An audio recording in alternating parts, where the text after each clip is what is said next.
जी हाँ, ये बात बिल्कुल सत्य है कि कानून के रखवाले यदि किसी बात को ठान ले तो वो गरीबों के घर से होने वाली लाखों रुपए की बर्बादी को रोकने का काम कर सकते हैं। ऐसा ही काम एक महिला आईपीएस ऑफिसर ने पदभार संभालने के बाद दूसरे दिन ही एक आदेश जारी कर जिले के समस्त पुलिस महकमे में हड़कंप मचा दिया और सख्त निर्देश दे दिए कि मृत्यु भोज निवारण अधिनियम की पूरी पालना होनी चाहिए। कहीं भी कोई मृत्यु भोज यदि करता हुआ पाया जाता है या कानून का उल्लंघन करता हुआ पाया जाता है तो उसके खिलाफ नियमानुसार कार्रवाई की जाएगी। उन्होंने साफ तौर पर संकेत दे दिए हैं कि जिम्मेदारों को भी नहीं बख्शा जाएगा। तो आइए हम बात करते हैं कि किस जिले में फरमान जारी हुआ और ये महिला आईपीएस अधिकारी कौन है। तो हम आपको बताने जा रहे हैं कि राजस्थान में नागौर जिले में महिला आईपीएस श्वेता धनखड़ ने ये आदेश जारी किए हैं, जिससे पूरे ज़िले में चर्चाएं जोरों पर है और आम पब्लिक की ओर से इस ऑर्डर की सराहना की जा रही है। वहीं ज़िले के लोग इस ऑर्डर को एक जागरूकता की कड़ी में सार्थक कदम देख रहे हैं। अब देखना ये होगा कि ये ऑर्डर कितना प्रभावी रहेगा। हम आपको बताने जा रहे हैं कि महानिदेशक पुलिस अपराध शाखा राजस्थान के पत्र प्राप्त होते ही जिला पुलिस अधीक्षक ने राजस्थान मृत्यु भोज निवारण अधिनियम 1960 की पालना के संबंध में कड़े निर्देश जारी कर दिए हैं। उन्होंने इस संबंध में अतिरिक्त पुलिस अधीक्षक नागौर डीडवाना समस्त वरीय अधिकारी व थाना अधिकारी को पत्र जारी कर दिया है, जिससे इस कानून की पालना अब धरातल पर होने की संभावना पूरी तरह से बन गई है। दूसरी ओर राज्य सरकार की ओर से भी समस्त जिले के जिला पुलिस अधीक्षकों को इस संबंध में आदेश जारी कर पाबंद किया गया है तथा मृत्यु भोज रोकने के लिए राज्य सरकार की ओर से इस बार कड़े कदम उठाए जाएंगे।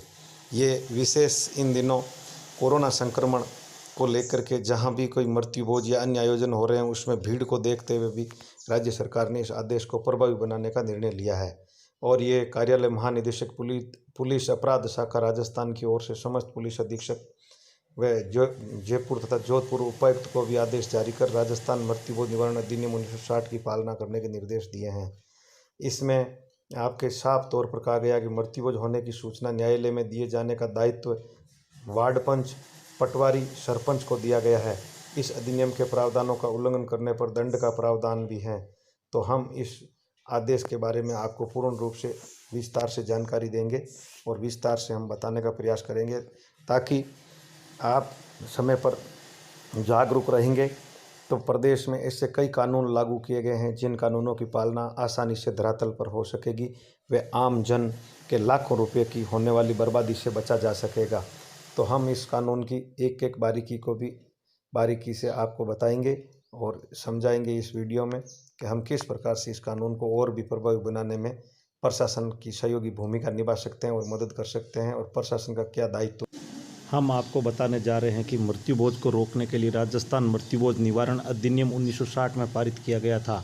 इस एक्ट के धारा 3 में कहा गया है कि कोई भी व्यक्ति राज्य में मृत्यु भोज का आयोजन नहीं करेगा तथा न ही उसमें शामिल होगा।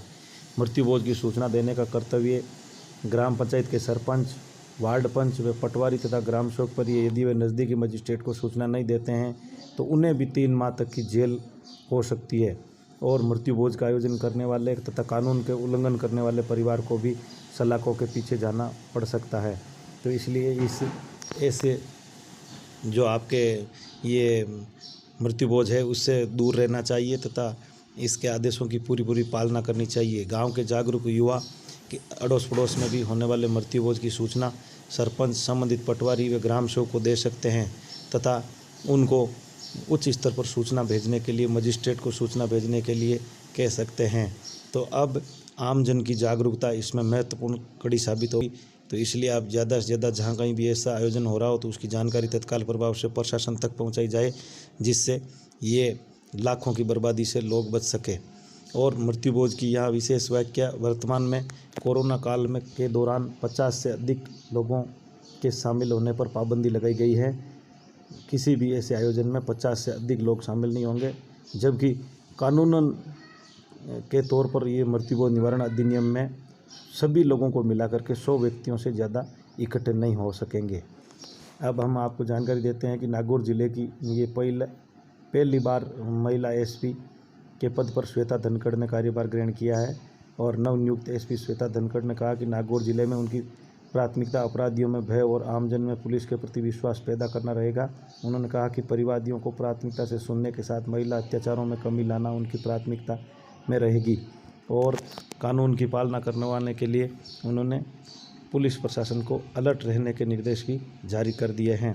वहीं आमजन की जागरूकता अब ऐसे अधिकारी तक जानकारी पहुंचने पर किसी भी प्रकार के अपराध को रोकने में महत्वपूर्ण कड़ी साबित होगी। तो सभी को इन बातों का पूर्ण ध्यान रखना होगा तथा किसी भी प्रकार की गतिविधि की तत्काल प्रशासन तक पहुंचानी होगी, जिससे किसी भी प्रकार के अपराध होने से रोका जा सके।